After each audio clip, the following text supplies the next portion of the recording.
অভিনব প্রতিবাদ নেহেরু স্টেডিয়ামের মাঠে। স্টেডিয়ামের সৌন্দর্য নষ্ট হয়েছে দাবি শাসক দলের।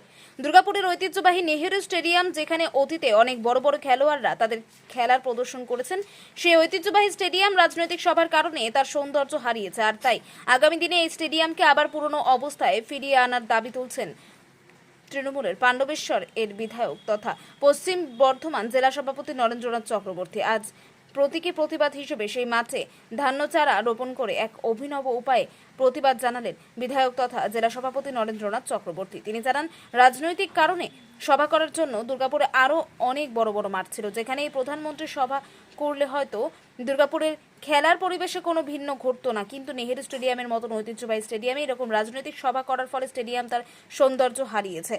এর প্রতিবাদে শাসক দলের তরফ থেকে তারা দাবি জানাচ্ছেন যে দুর্গাপুরের ক্রীড়া জগতের গৌরব ফিরিয়ে আনার, এবং এও দাবি করেছেন যে আগামী দিনে অতি সত্ত্বর স্টেডিয়ামকে তার পুরনো ঐতিহ্য রূপে ফিরিয়ে এনে খেলার পরিবেশে ফিরিয়ে আনার।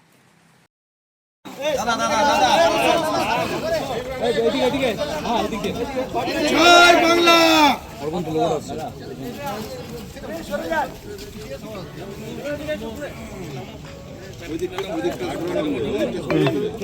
মাঝখানটায় চলে যাও না, সাইডে একটু দূরে যা।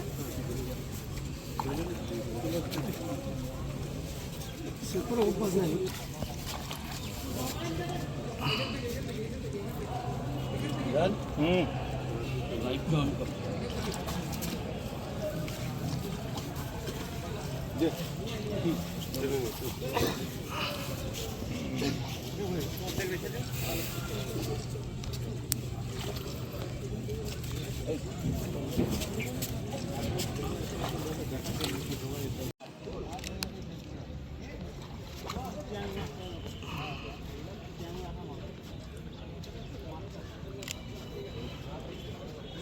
দেখি দাদা পিছে আসুন তো। ব্যুরো রিপোর্ট, উত্তরের প্রহরী।